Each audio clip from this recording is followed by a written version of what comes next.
شروع کرتا ہوں اللہ کے بابرکت نام سے جو بڑا مہربان نہایت رحم والا ہے۔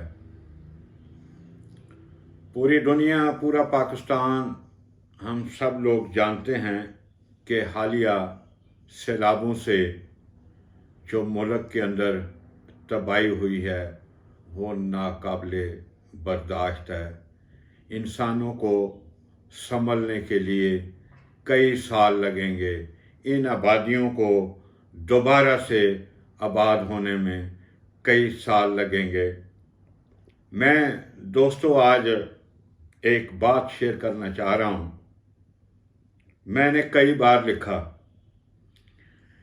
کہ اس ملک کے اندر لا قانونیت کی انتہا اس قدر ہے کہ ہم نے آبی گزرگاہوں جو قدرتی تھیں، جو خداوند کریم کی طرف سے نیچرل آبی گزرگاہوں کو ہم نے بند کر دیا۔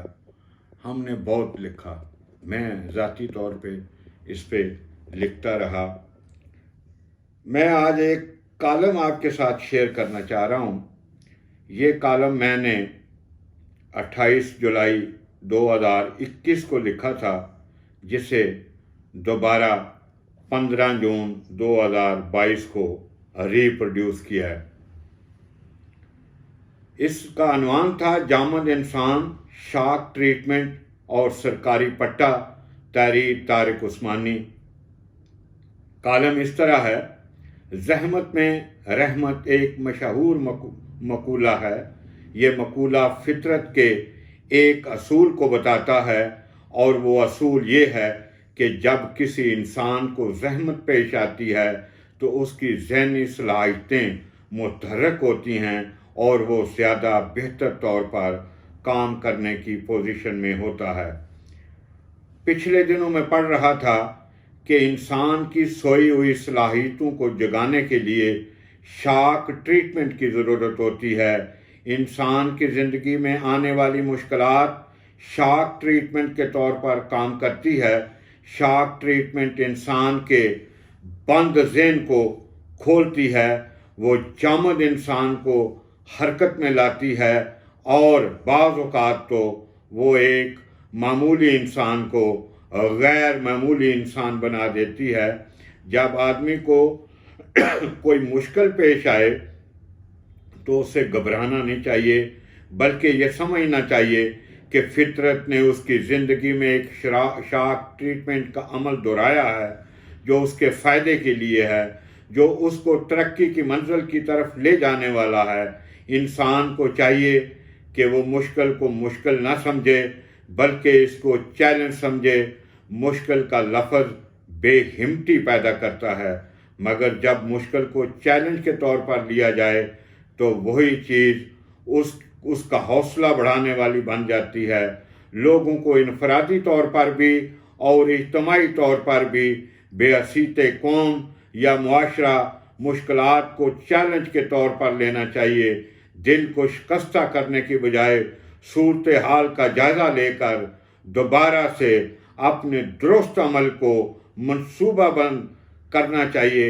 انسان کو ذاتی یا اجتماعی حیثیت میں مشکل حالات کے اندر سے نئے امکانات کو تلاش کرنا چاہیے۔ نادان لوگوں کے لیے مشکل ایک رکاوٹ ہے، لیکن دانش مندوں کے لیے مشکل ہی ترقی کا زینہ ہے۔ گزرے سال بدھ 28 جولائی 2021 کی صبح جب میں سو کر اٹھا تو اسلام آباد میں شدید ترین طوفانی بارش تھی، جس نے 8-9 بجے تک جڑواں شہروں راولپنڈی اور اسلام آباد میں سیلابی صورتحال پیدا کر دی تھی۔ سڑکوں پر گاڑیاں سیلابی ریلوں میں تنکوں کی طرح بہہ رہی تھیں۔ لوگوں کے گھروں میں بارش کے پانی نے داخل ہو کر ہر چیز کو تہہ و بالا کر دیا تھا۔ گھروں کے نیچے بنے بیسمنٹ پانی سے بھر چکے تھے۔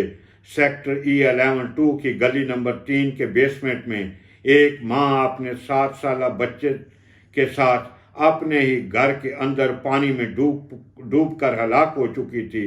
سڑکوں پر ٹریفک کی روانی رک چکی تھی۔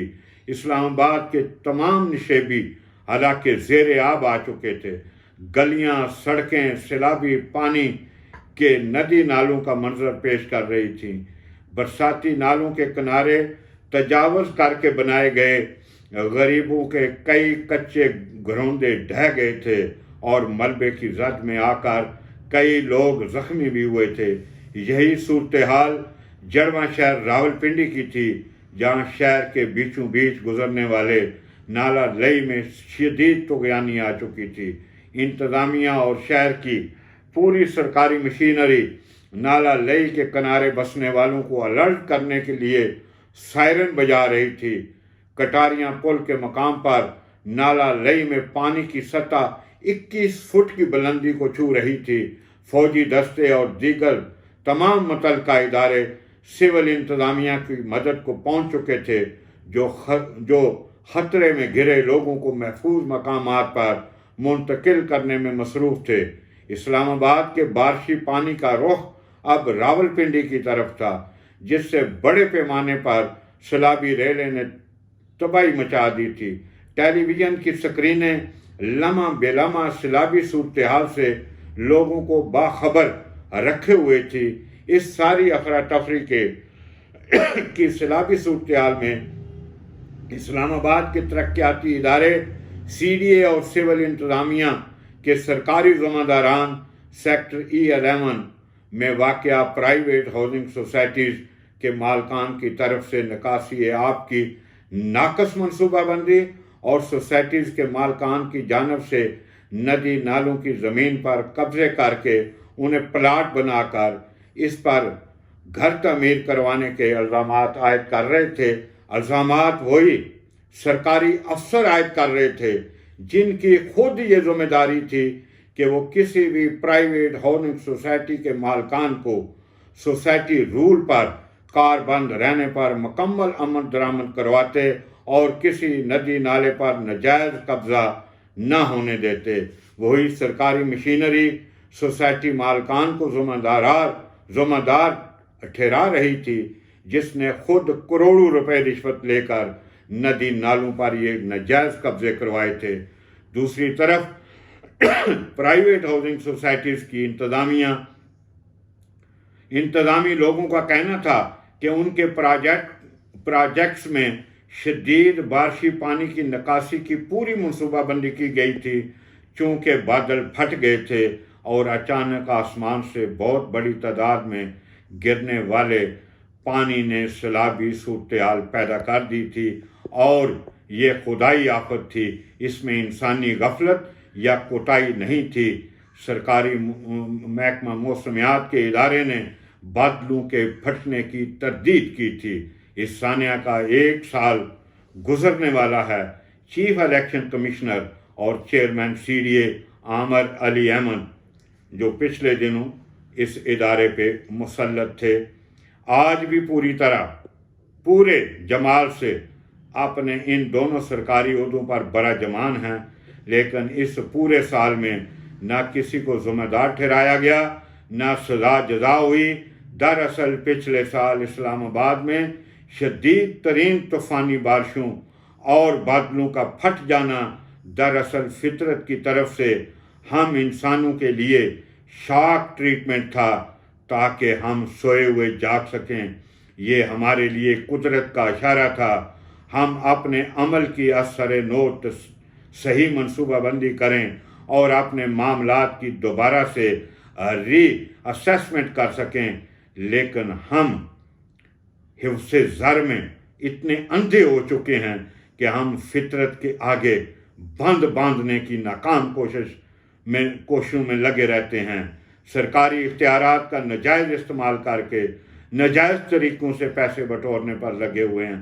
دیکھا جائے تو راولپنڈی اور پورے اسلام آباد کے کم و بیش ہر سوسائٹی، ہر ہاؤسنگ سوسائٹی برساتی نالوں کے کناروں کے علاوہ قدرتی آبی گزرگاہوں پر ناجائز طور پر قبضے کر کے ہی آباد کی گئی ہیں۔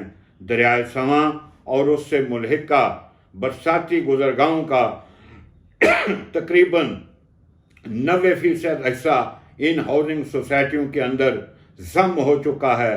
دریا پر بھی سوسائٹیاں کھڑی کر کے